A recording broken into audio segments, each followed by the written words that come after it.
4-week, we did a 4-week ECFE classes. So I was teaching the parent ed for 4 of those classes. And then I just helped with getting it kicked off and kind of supported in different classrooms that needed it. And then actually my dad passed away. So then I went to Arizona and I was kind of out of it for the last week. So, but it went well and got good response from teachers and kids. And so,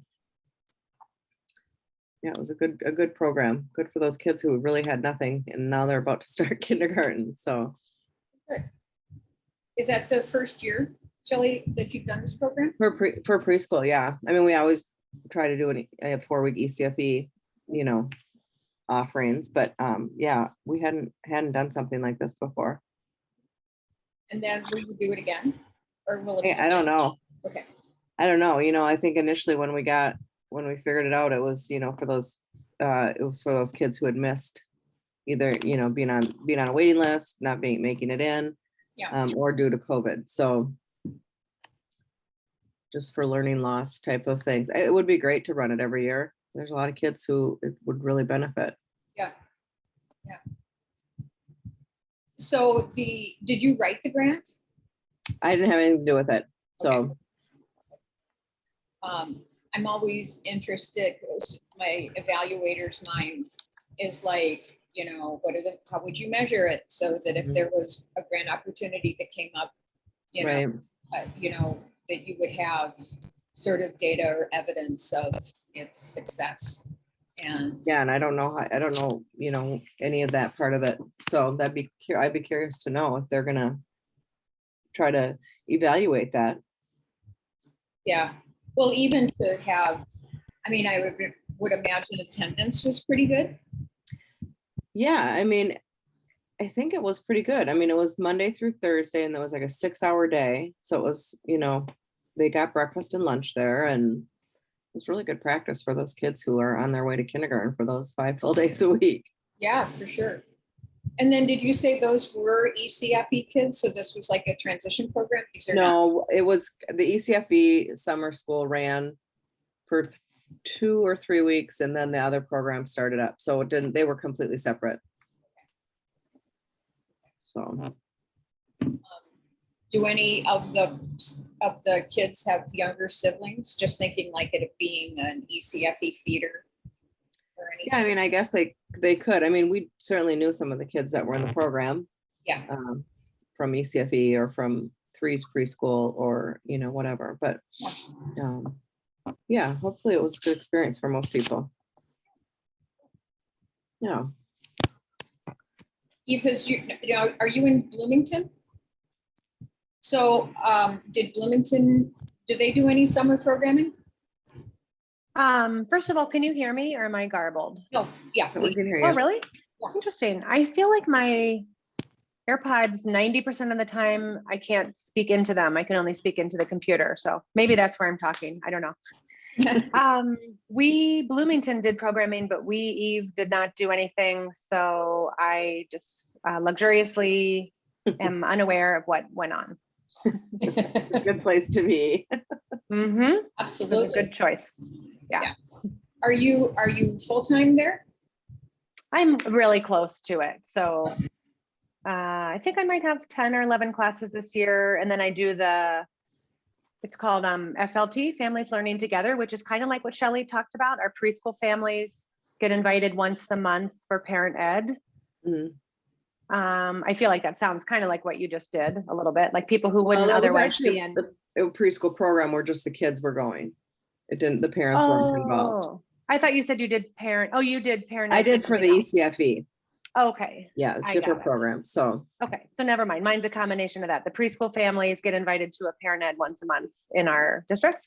So I do that. And then I do some one-on-one parent ed, like people who get referred from screening or just who log in online and say, I need a one-on-one kind of thing. Oh, nice. Yeah. And then a little bit of outreach at the library. And I think that's it. I'm not sure. I'll find out Monday a little more. How is that not full time? That seems like a lot with 10 or 11 classes and all the rest of that. I do wonder how this all works, but I'm not complaining. No. It sounds like a really nice variety. Yeah. Of them. I'm just trying to get organized. I feel like every year I try a different system, and it's just hard to, I figure you guys all experience this too, but I would love it to be a little more peaceful where every week I feel kind of in control and like I'm talking about sleep in every single class, but just in a little bit different way or something like that. I know that's not exactly realistic, but I would like to get a little closer to that, or just feel a little less discombobulated than Yeah. previous years. So this has been sort of the set of responsibilities you've had for the last few years? Yeah, pretty much.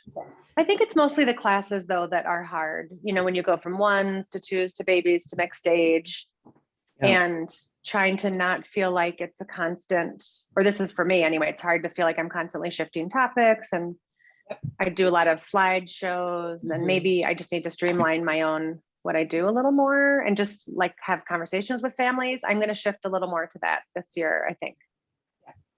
Be more, I don't want to say more present because I'm always present, but just go maybe from the room and less from my slides. Yeah. I don't know. Mhm. Mhm. Yeah. No, it's a learning process, definitely.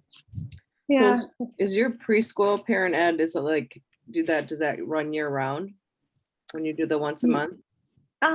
Yes, it's something like October to May. So Okay.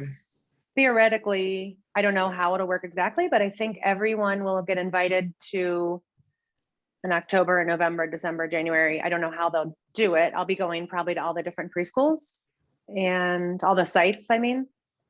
And how many sites? We do the same thing, but Okay. we have a parent educator attached to each preschool class.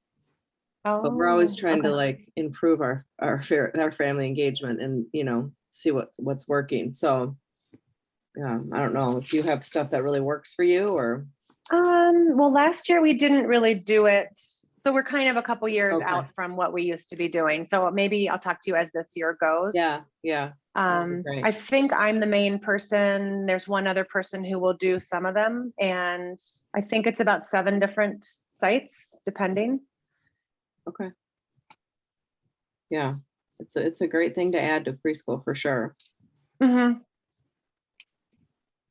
So, can you guys tell me a little bit about how, and this is sort of piggybacking on Shelley's question, but so there's the traditional ECFE model, and then there's the preschool plus parent ed. And so could you explain a little bit, and this isn't Minnesota wide, right? I mean, this is kind of district dependent? I think so. I guess I don't know the answer to that. I don't think every district does that. Yeah, I guess that's why I'm asking, because I haven't heard about it consistently.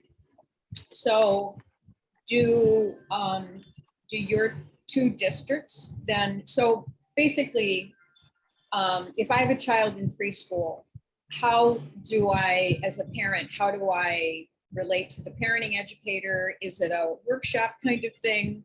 Is it more of a parenting educator is available to you if you'd like to do, and they have these office hours, if you want to do a drop-in? Like, how does the combination of parenting education and preschool generally operate?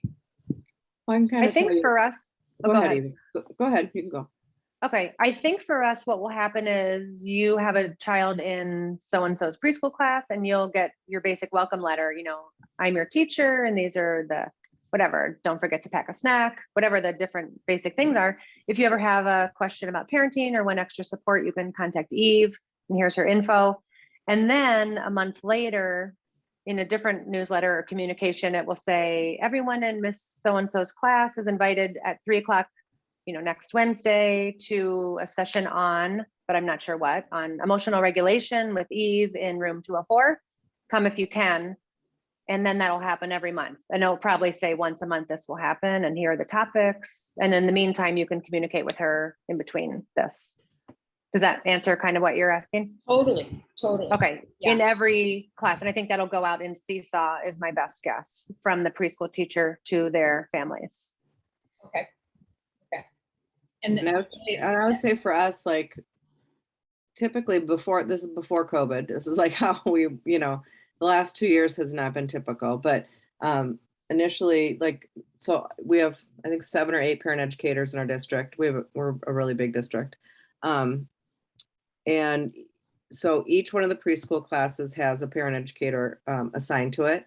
And so then even during the meet and greets and stuff, we're hopefully part of as many as we can be. Like I have 5 preschool classes that I'm the parent educator for.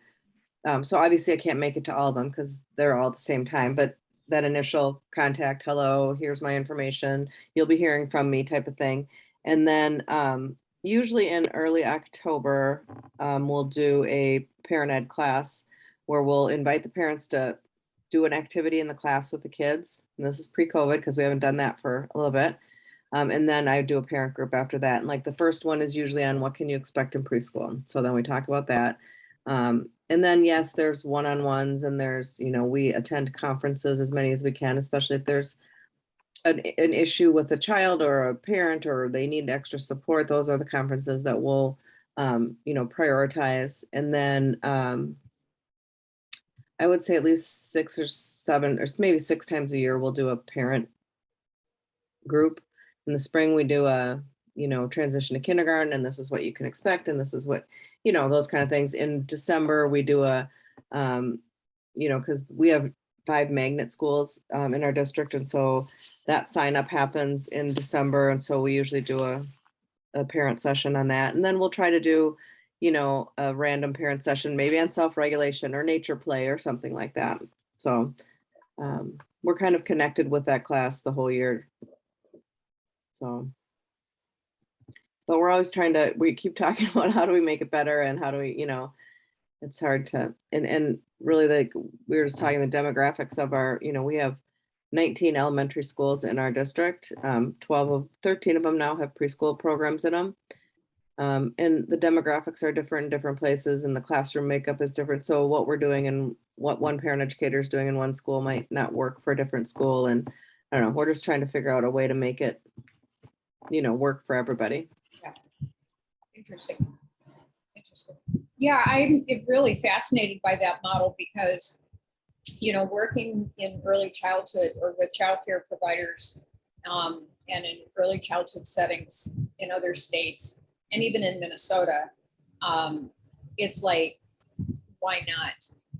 Like why hasn't there been a stronger connection to a parenting educator, right, resource? And I know the answer in other states is the lack of visibility of the field of parenting education, right? Mm-hmm. And but when I was in one of my trips this summer, I was talking with a guy and his daughter, I think, works for like a chain of childcare centers, and she's the parenting education coordinator or like family resource coordinator or something like that. And I'm interested to talk with her because it's like, I think that pairing of parenting education and early childhood is like an idea that should take off, like the fact that it's not more. And because it's not the intense model of VCFE, it doesn't really call on that, but yet it also complements that age of early childhood when parents still have so many questions. And if it's tied, and if their child is in early childhood education, and it's that pipeline to, K-12, that parents too are kind of in it for the education of their child in the long haul. Mm-hmm. And will continue to have all these questions. And, they may not connect on a community level, like the community of parent level, like VCFE offers, but it is oftentimes answering somebody's individual question that gets them in the door, and then you can make those connections to other parents. Anyway, yeah, I'd be, as we have other folks join us over the year in PEER-fect Connections, it would be good to find out what other districts are doing. Or maybe I'll send out just a general email to the listserv and see what people respond. But yeah, we also get time every week in our contract to spend time in the classroom. So then we actually get to know the kids and the schedule and routine, which helps when we're talking with the parents. Like, oh yeah, I know Johnny. He whatever, you know, so you have that connection. Yep. Which I think is really important to, you know, give us that time to get to know those kids and, you know, it makes a So do you difference. mean preschool classrooms? Yep. So we have, each parent, you said each parent educator is assigned to one preschool class, and you are going to observe the one class. Like, well, we how- have how- more how than often? one, we have more, like I have 5 classes that I'm assigned to. Oh, Yeah, so I have time in my schedule each week for parent engagement. Now, sometimes you don't spend that time in the classroom because you're doing a parent event that week. But Yeah. on those weeks that you're not doing that, you can spend time in the classroom and just getting to know the kids and you know, supporting the teachers and kind of whatever needs to happen. so how often are you able to observe the class? Well, Children's class? with COVID, it hasn't been very normal the last couple of years, but you could go every week. Every week, like You could, you know, you Mhm. could. I mean, like I would say like 1 hour every week, or how many hours do you like? It's more. Well, I could look it up, but I common? think I don't remember it offhand. I can look it up. I have it on my thing, but I'll get back to you. It's like, Thank you. yeah, I think this yeah. is very interesting. And also I have a question about, you know, this preschool, like parent education. It sounds like you said it's like monthly topic, right? Talk about one topic monthly. And I wonder, because normally ECFE has parent class for families with preschoolers, right? Like a 3 to 5. And so how do you like, I mean, there are some overlaps between the audience, right? So what about that? How do you cope with that? In our case, it seemed we don't have, you know, that's a good question. I never really felt a conflict with it, so I'm not sure if it's not that many people with preschoolers come to ECFE in a way, maybe because their kids are in preschool, so they're not in ECFE actually. Mhm. I get the sense that in general, the parents of preschoolers are not in ECFE, so they are not having any double topics. I mean, in general, I believe that's our situation, but I have to think about it. We definitely see parents that do both. But I would say the topics aren't typically the same. Like our preschool topics, you know, aren't usually the same as something that they might be in an ECFE class for. So I guess we haven't really seen that overlap too much. So you mean the topics are like not the same? Mhm. So they will attend both, even though they are in the ECFE class, they will If they're attend going to a half-day That's preschool, great. a lot of times they'll go to a, you know, maybe a morning ECFE class or an evening ECFE Mhm. class. And like, if your preschooler is in ECFE, it's usually a topics class, which centers around something different, like maybe a book or maybe a, you know, something else that doesn't necessarily what they're going to get from their parent educator in preschool.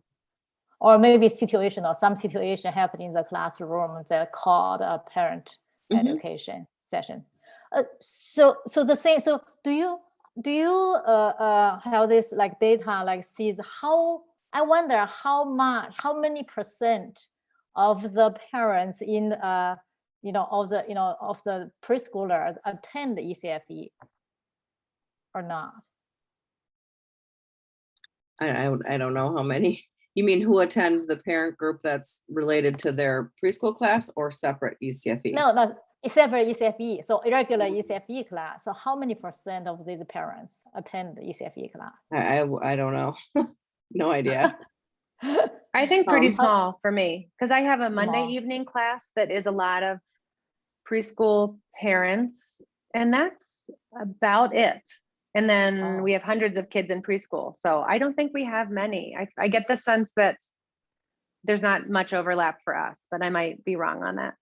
Yeah, and I think our Uh-huh. number is probably fairly small too. There's some people who do it, but you know, it's a lot in your schedule too. So Is there a, for both of your programs, do you do, you know, so very often in our conversations, especially early in the year, people will do assessments. They'll do assessment of topics that parents are interested in for their ECFE classes. is something similar done with preschool parents?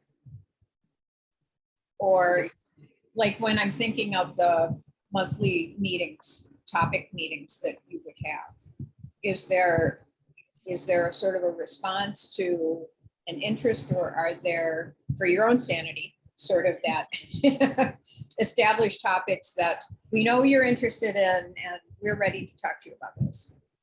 We have some. I that don't think we did. Go ahead, Shelley. We have some that we do.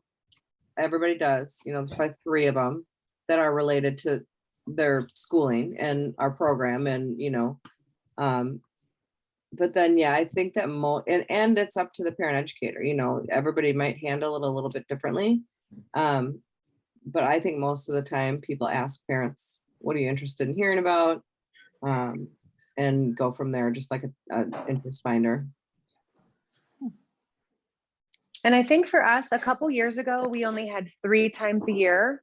So this is a little bit of a switch too. And the 3 topics were something like executive function, creativity in the arts, and science every day, or something like that. And I might be confusing the topics. And then that was maybe 4-year-olds, and 3-year-olds might have been feelings and emotions, reading, and something else, outdoor play, sort of random topics Yeah. that we thought everyone could relate to. But this year, since it's more topics and more times, I think I'm meeting with the preschool coordinator kind of person, and I assume she'll be picking, I think she'll be mostly picking the topics, and I don't know what they'll be, but we're talking next week.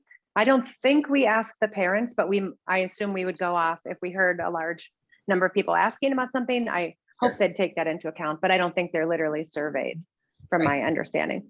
And like sometimes like in January, they might do like a sledding event with the class and then talk about nature play or being outside, you know, and kind of relate it that way. The topic to me. Yeah.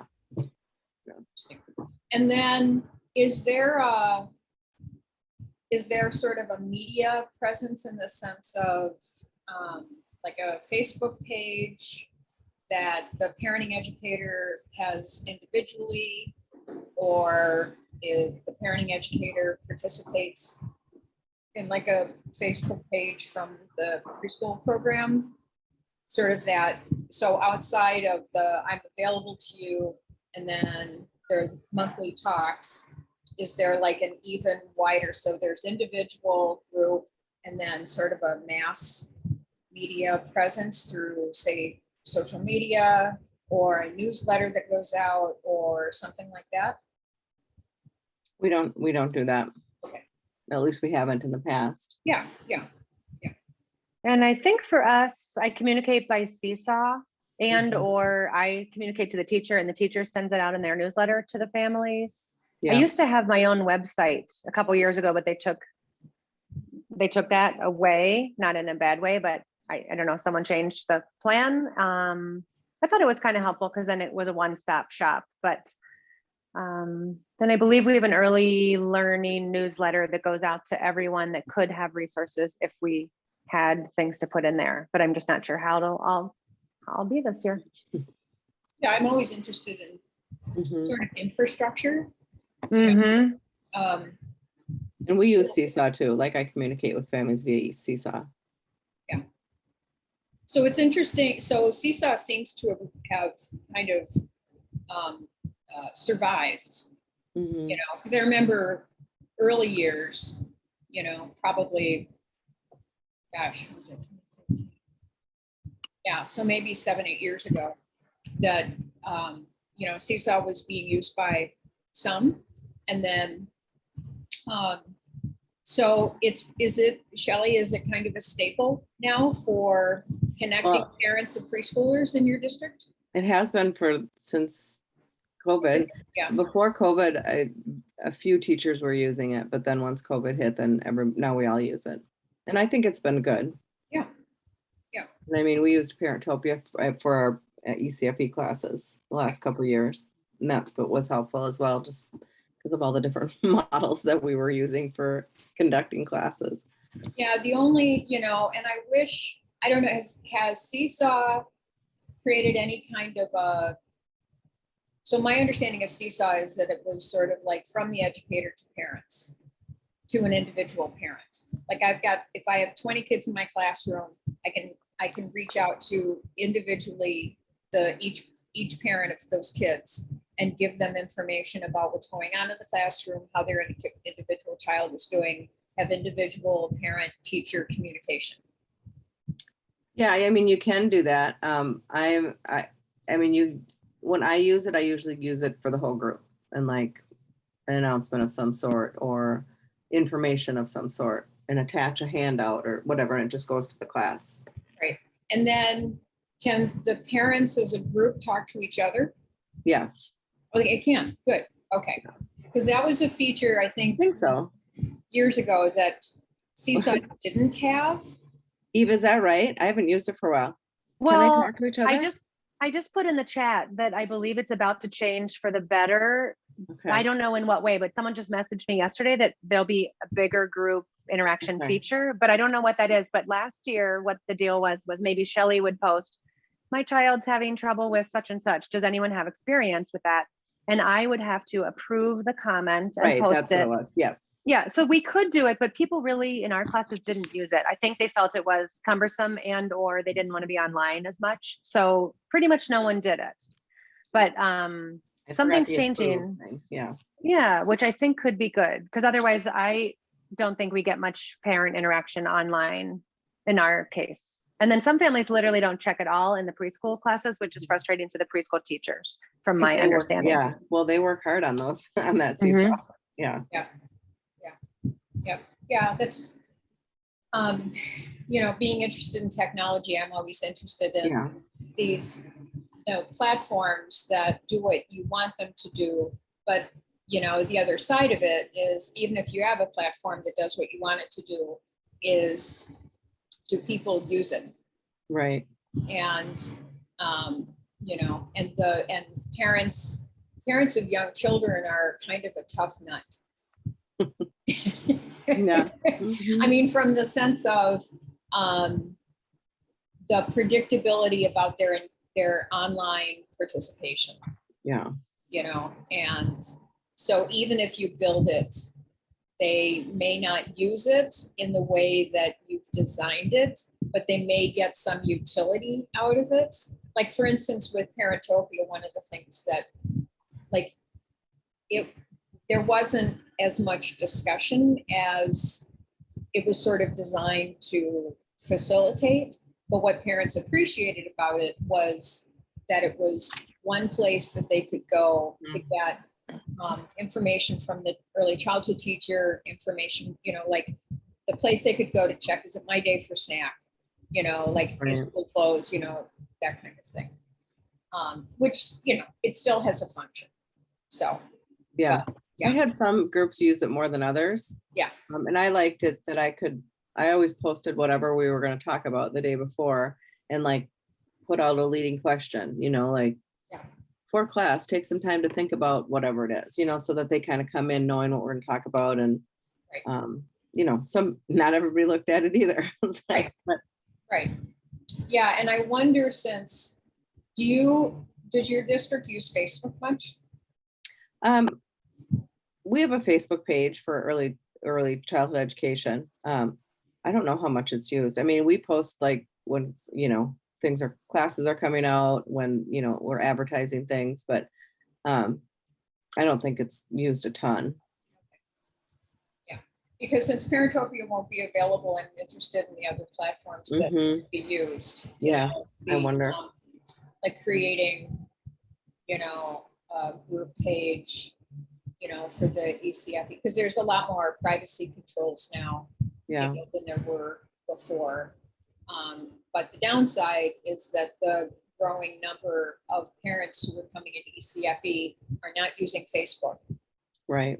And The younger generation now, right? Exactly. Like they're not using it as much. Yeah. exactly, yep.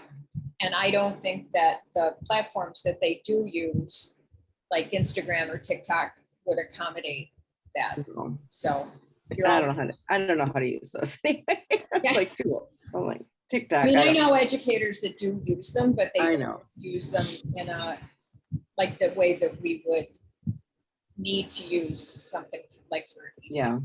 Yeah. Anyway, Yeah, it's interesting. So will you have a break before the fall, before your fall classes start? No, I mean, I've just been working a little bit here and there, and then Monday's back to, we have new teacher training on Monday, Tuesday, and then everybody's back Wednesday. Wow.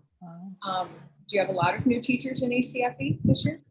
Well, within, we're preschool and ECFE. I think we have 14 new people, Ooh, and we're still trying to hire 2 teachers. wow. So if you know anybody, You hired 196. parenting educators? We don't need a parent educator. We need early childhood teachers. So we hired 1 new parent educator this year. So that was it. But if you know anybody, Yeah, I will keep my ear to the ground. And Yushi, how are you this week? You've been Me? quiet. Yeah, Conversation. I'm learning, this is so nourishing to me. Everything Shelly, you and Eve said is just the food for me. Mhm. I'm hungry. Mhm. Yeah, so I mean it's amazing, like summer is passing. I mean only it's so fast.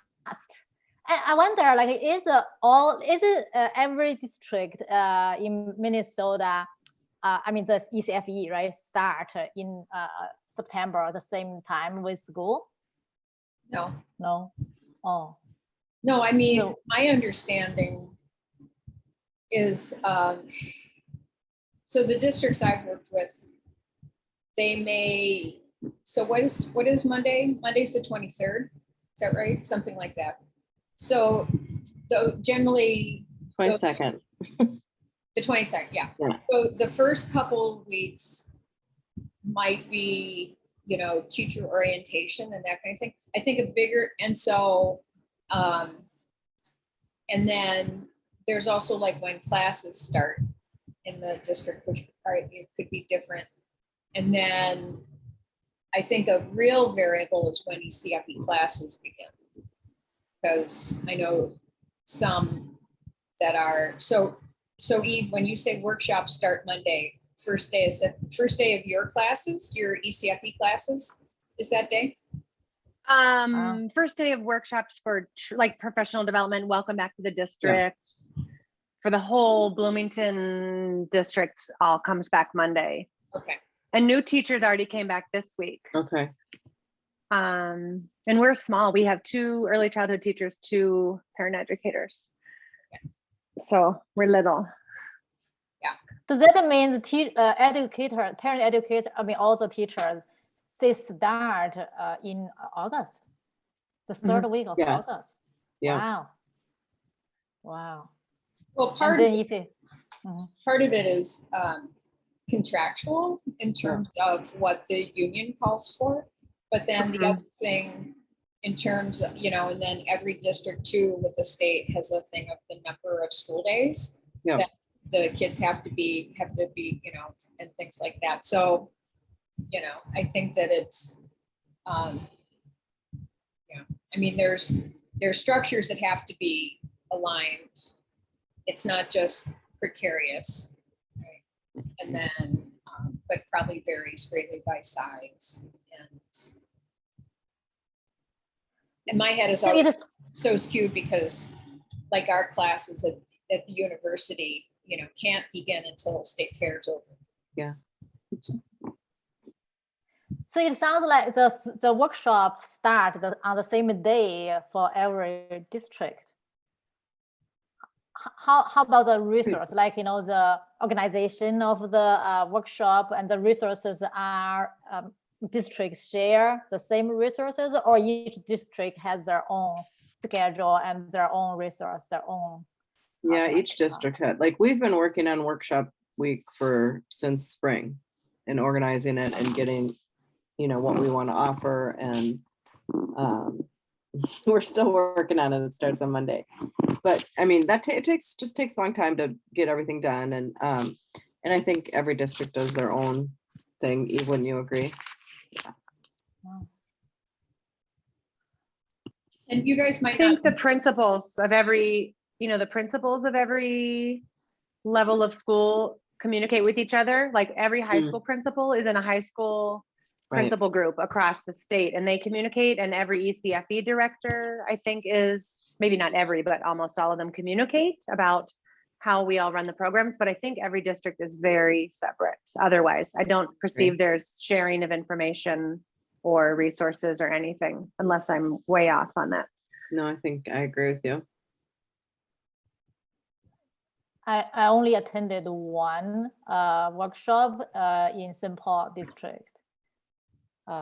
So I do not know, I mean, what other district they do, they talk about.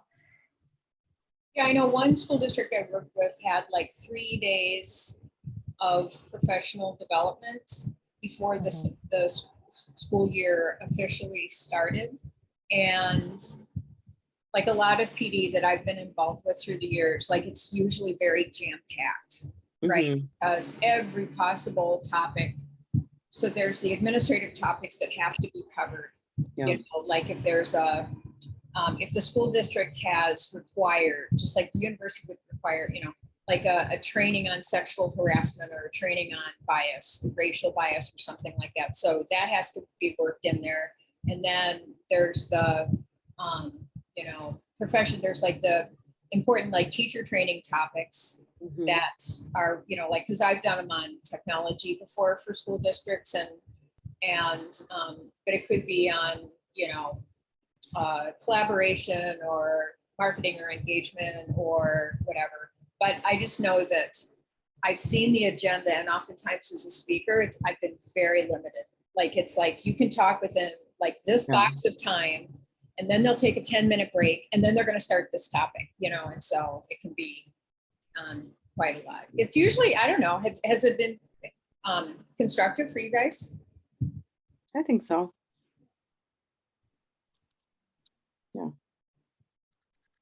But it's hard to cover everything that people want to cover. And then, through the school year, I think they have sort of a parking lot list of topics for the next year's professional development. The question I have, when I worked in early childhood, in childcare work, there was a certain percentage of a budget that had to go to professional development. And it was ridiculously small, Mm. but it was a mandate. I mean, it was like 6% or something like that. And so I would be interested if there is any kind of mandate for ECFE budgets that go to, because the bulk is going to be salaries and personnel, of course, right? And then for facilities, management, supplies, materials, but then how much, if that amount for professional development, is that fixed? Or is that also like a variable that, because the sad thing is that I think that could be pretty fungible, and somebody could look at that and go, well, we spent 6%, we've got to cut corners. And so we're going to make that 5% or 3%, right? But if it's mandated to be a certain percentage, then you can't touch it. No, I don't know the answer to that. Yeah. Christy would probably have known that. Yeah.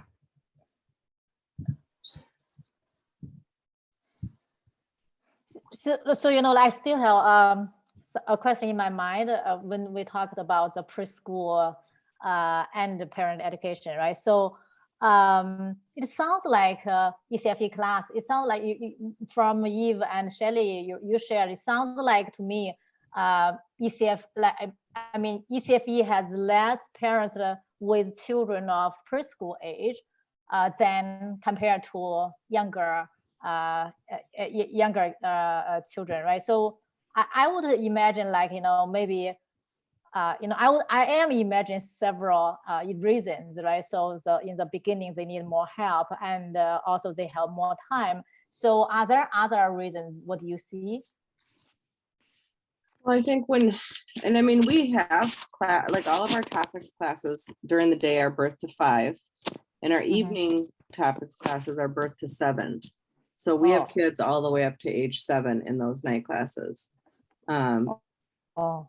So we have we have a decent, and then during like 3 of the afternoons, we have classes that are like 3 to 5-year-old classes, not a preschool, but ones like wide open spaces where they go, do stuff, or they learn about nature, or it runs just like an ECFE class. We did one this spring called Building Blocks to School Success that ran from like 1 to 3 on a Thursday afternoon. And that was all 3 to 5-year-olds.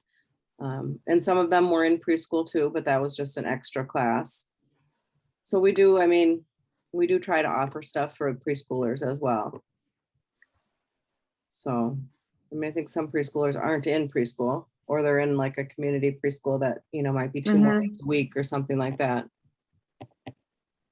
I think that's the main difference, is a parent of a 0, 1, 2, or maybe 3-year-old who doesn't work outside the home, with their child in daycare. If they're home with their child, they have 5 days a week, however many hours a day that they are trying to occupy with activities for themselves and their child. And so they naturally gravitate to coming to ECFE because it's fun, it's community building for them and the child, and it's educational. But once the child is going, like in our district, half day a week, 5 days a week, they savor that alone time, and it goes really fast, and they don't want to try to jam something in after preschool or before preschool, because just then they're always rushing around. So they take a little break, I think, from our parents, I feel, take a break from ECFE during that time for the most part. Most of them. Does Bloomington offer evening classes?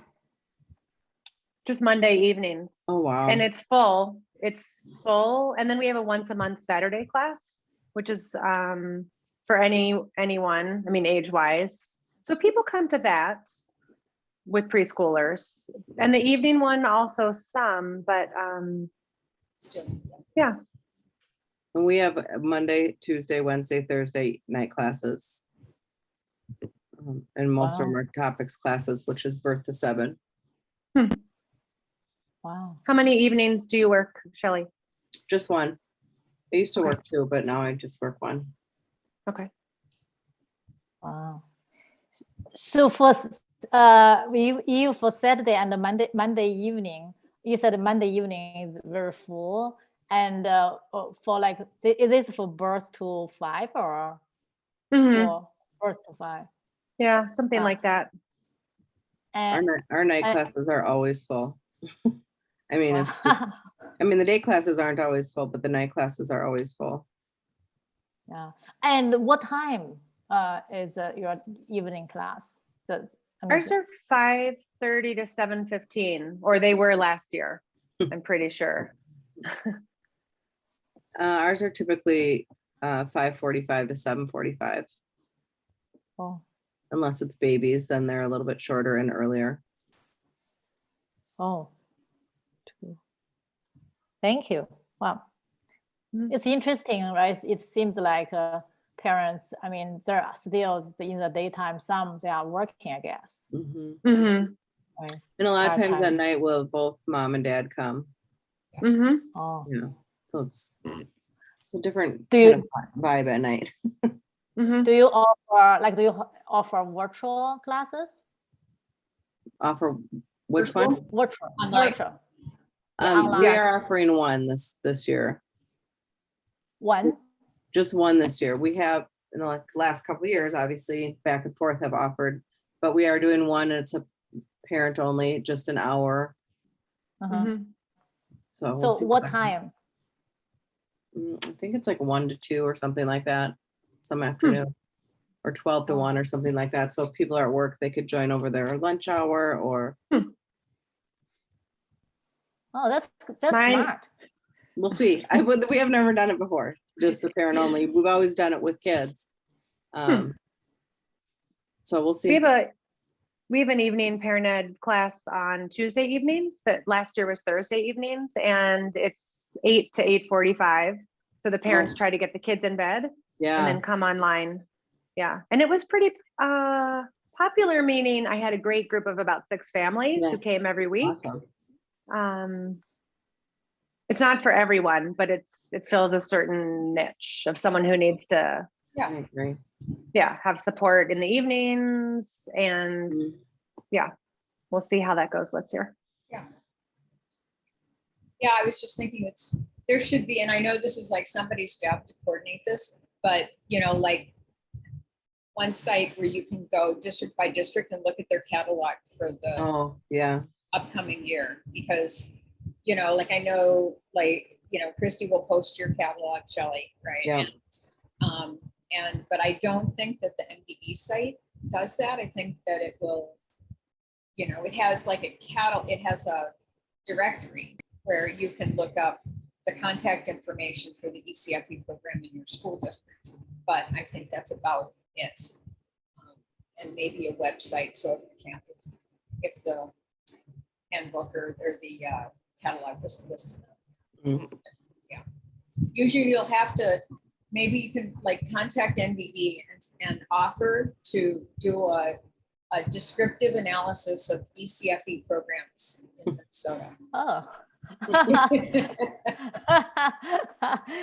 It's amazing, it's amazing to see, because it's witnessing how much is going on in Minnesota, right? So the ECFE and the school readiness and preschool and like a volunteered preschool classes. So many things are going on compared to Montana right now. Like the Whitefish is pretty big. Like it is listed number 7th largest city in Montana, right?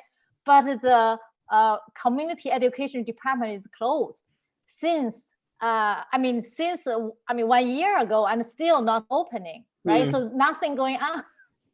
I just like, I wonder. I mean, it must be huge influence, from the from ECF, for example, like in Minnesota, right? I just wonder, what kind of study can can measure the the influence, the impact on this. I just like cannot imagine.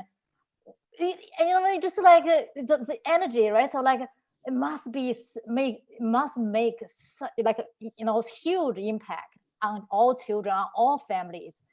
And how can we tell? How? I mean, So usually this is what I would recommend to you is, one is to find out who your congressperson is that represents your district at either the state level, probably at the state level, or you could talk to your congressperson who represents your district at the national level, right? Either your state congressperson or your federal or your national congressperson, and set up a meeting with them, right? So you can talk with them or one of their legislative aides one-on-one, okay? And have a very brief, and I emphasize brief, description of the ECFE program in Minnesota, right? Like 1 page brief. You can use we have the 2-page handout from the evaluation that was done 10 years ago. It's very colorful, it has bullet points. Anyway, and give that to them ahead of time if they'll have time to read it. Otherwise, take the first 5 minutes of your meeting with them to go over the very basics of the program we have here in Minnesota, right? And just ask them very simply, what would it take in the legislature in Montana to create a program like this in this state? That is a great idea. And be prepared for what you hear. Because one is, even if you don't want them to bullshit you, right? Because it would be very easy, and what you will probably hear, because you're a constituent and can you vote in the US? Yes, I'm a US citizen? Okay. Yeah. Okay. And because you can vote, even more importantly, right? They'll probably give you very nice words about, this is a great idea. We really care about families in this state. and I'll take this to the representative and they will, you know, take this into consideration, right? That's not the answer you want to hear though. What you want to hear is the truth.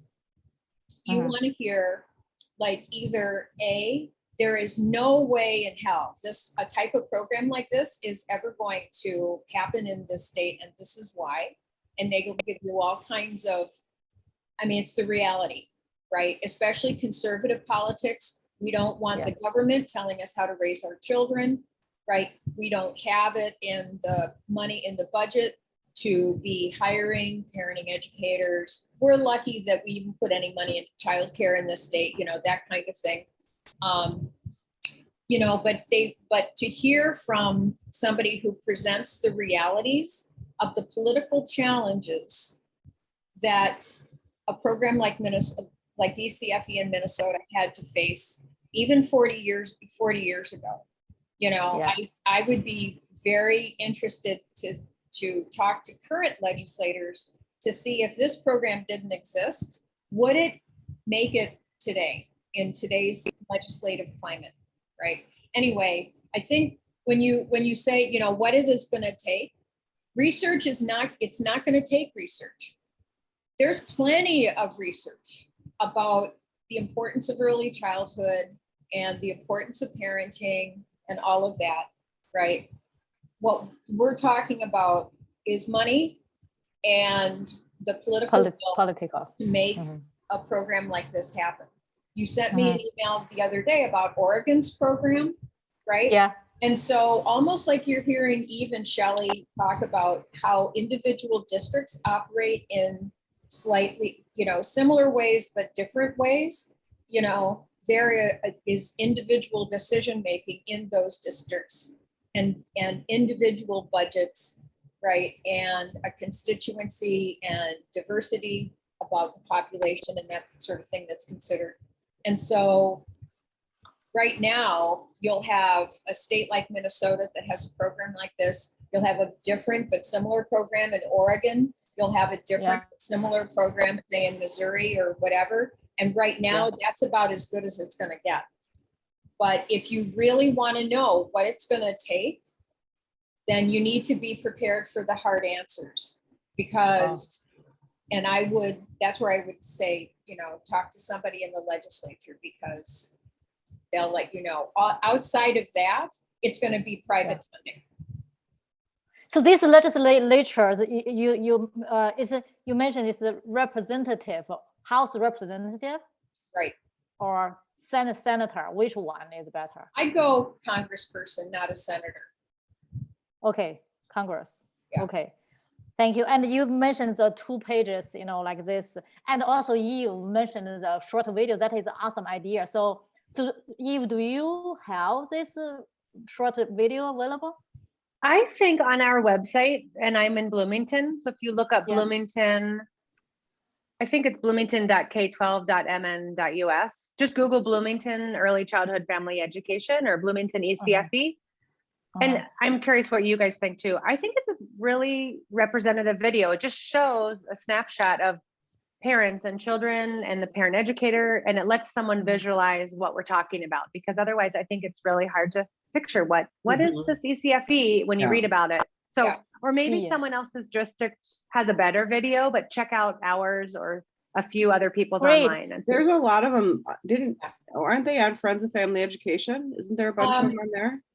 I don't know if anybody has compiled them, but Eve, who created yours? Do you? I'm not sure. I think maybe Emily, my colleague, who is a parent, educator, but she's just super good with technology, and she gets roped into helping with everything because she's good. Exactly. Yep. So I would totally agree, because I remember a couple years ago talking with Emily, and she had, because I know it was actually 2 years ago, almost exactly, because I was doing the day-long workshop, and part of it was about integrating technology. Yeah. So anyway. But look at the Bloomington one, because there are a lot of really good ones that are out there usually, but you know, I do know that one in Bloomington is quite good too. Great. So I just typed my email there, Eve. So if you have, I Let me think get that it. will, yeah, thank you. And Yeah, 'cause I'm usually you gonna- could- oh, I'm sorry, go ahead. Hang up here in a second, and I will try to find something to send to you. Yeah, Thank and you so usually you much. can also post on the listserv, right? And just ask people to send you links to the videos for their school districts. Okay, okay, thank you. And Susan, you mentioned like a 2-page evaluation summary and You have that. You've been yeah, I sent. have it, right? Yeah, so I just want to confirm with you, that is what you were Yeah. talking about. Not the, okay, thank you. Yeah. I think that I will try. I mean, you say like someone represent our district and, someone represent our state to the nation, Yeah. 2 levels, right? Oh, well, so you have state level legislature and then there's national level legislature. Uh-huh. So which level is better to reach? I would say, I don't know, you guys can chime in and I know we have to end, but I'd go with your state, because if you're looking, if you want the question about how, because somebody at the federal level is going to talk, where they're thinking about federal funding for your state, right? Yeah. And so, Yeah. But at the state level, I mean, anything that happened with ECFE happened at the state level. Oh, It was a state level senator who helped to push forward the UCFE bill. you mean state level means this person is representative of the communities. Your district that you live in Yeah. at Okay. the state, at your Wow. state level, where your Wow. state capital is. Yeah. That is amazing. Okay, thank you. I will try. I mean, I think, I mean, Well, you now don't what have is to the do this, topic?